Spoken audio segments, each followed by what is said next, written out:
In this segment, Thom Hartmann and his guests catch us up on everything related to the Trump trials that now appears ridiculous at best given the latest revelations.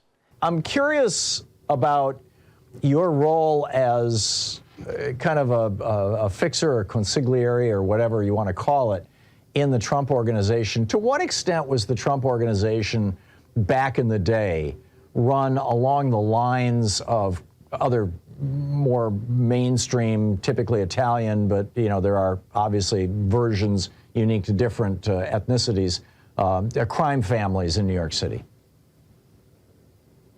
Clear about this. Donald Trump, the Trump organization was not Mafia Inc. It was not Crime Central.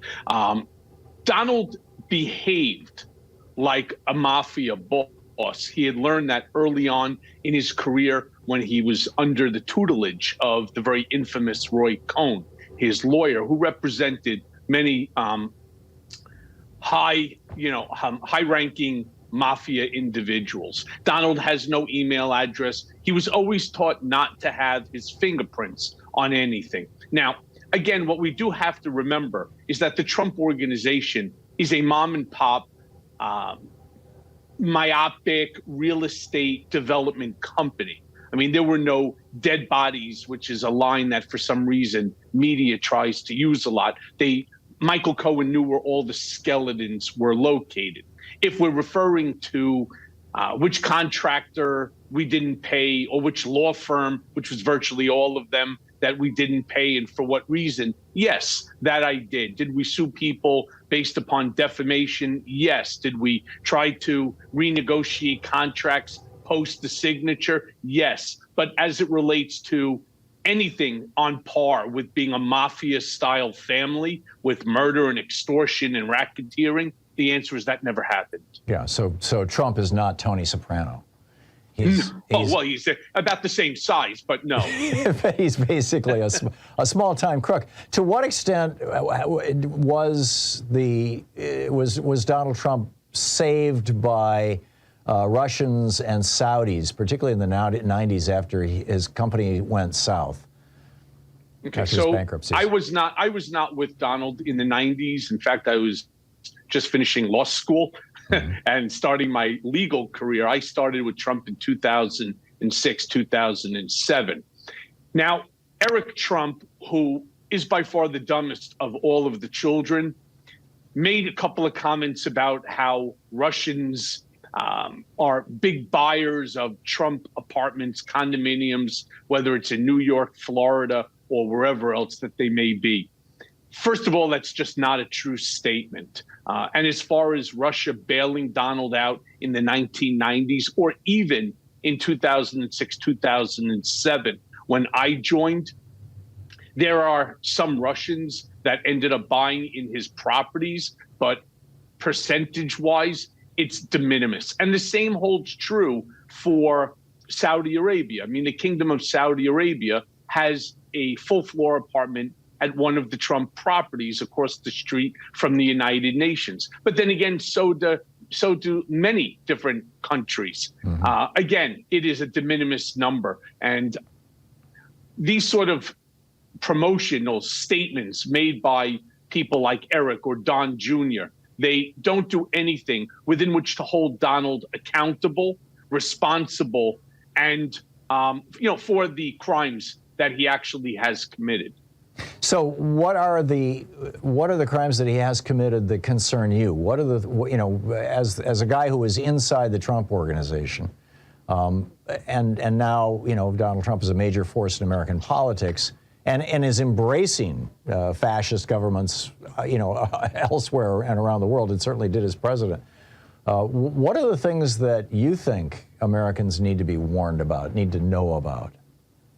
Well, let's begin with obstruction of justice. That was something that I witnessed and I was the recipient of when I was testifying before the House Oversight Committee and 6 other congressional committees. What Donald Trump does using his social media platform is he makes it very uncomfortable for you. He puts your life in jeopardy. And again, he doesn't care about anybody or anything other than himself and what his ultimate goal is. But then you also have on top of that witness tampering. We also see election fraud. We see tax fraud. We see bank fraud. You have the insurrection on January 6th, the DOJ looking into that. The espionage violations that took place at Mar-a-Lago not too long ago, lying to law enforcement, which is a 1001 violation, which he has done since early on, since probably around 2018. So these are just some of the things that are currently facing Donald Trump, things that the American public should know, because these are the things that will destroy democracy if in fact left unchecked. Donald Trump is still supporting basically the Russian perspective in most regards, in many regards anyway. You know, I saw in your book that you're talking about the Steele dossier. Do you think that Putin has something on him, or do you know, like the P tapes, or do you think that, or do you think that Trump is simply still hoping to cut a deal with Putin for $1 billion property in Moscow, or is it just that, you know, he loves dictators because that's the way he wanted to run our country? Exactly. He looks at Putin almost as a teacher, right? Something that Donald used to say repeatedly in the office was, and it was a Putin, originally Stalin, but Putin adopted comment, that it doesn't matter who you vote for. All that matters is who's counting the vote. And that's what we're seeing now with the election denying. Donald was denying 2020 results before the election even took place. In fact, was doing that in 2016. It was many months before.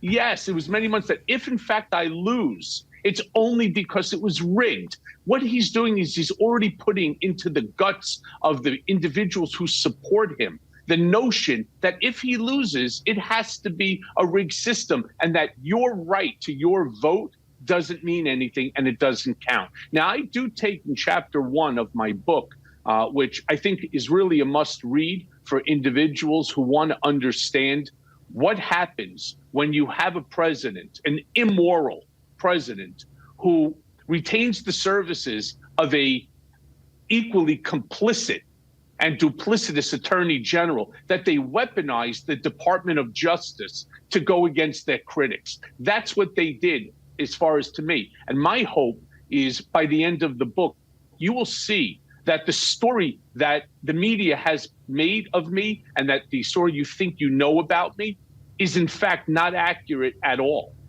And this is what happens. This is what happens, again, when a president weaponizes the Justice Department to go against the critics. I remember when, you know, you got out of jail, and then they basically wanted you to sign a document saying that you wouldn't publish a book, and you refused to do that, you know, under advice from your attorney. But just, I mean, you know, you're an attorney too. It's like, please surrender your First Amendment right.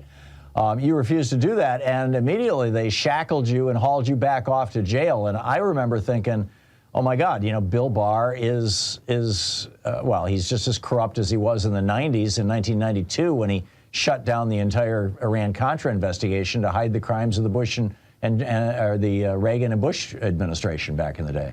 And did so as well as with the Mueller investigation and the memo. This is who Bill Barr is. So the fact that he thinks now, by claiming that he told Donald that he lost the election, should give him a pass and an invitation back into polite society is absolutely, it's ludicrous on his part, and it should not happen. All of these individuals, from Donald himself to Bill Barr to his complicit, you know, sycophantic followers and those that were around him in his inner circle, they should all be held accountable. But, you know, you brought up the Steele dossier. If I could touch on that for a moment.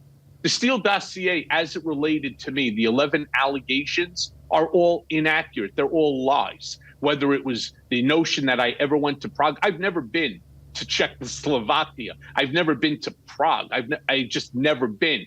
Even members of the press started claiming, oh, we spoke to Cohen and he said that he was there. Those are all lies. And this is a problem too. Media has to be right, because we rely upon the media to get it right. And when they don't, There's no way for them to retract the damage that they've done. As it relates to Steele, think about how the entire Steele dossier came into being. It was originally a Democratic opposition paper. Oh, it was originally the Marco Rubio campaign.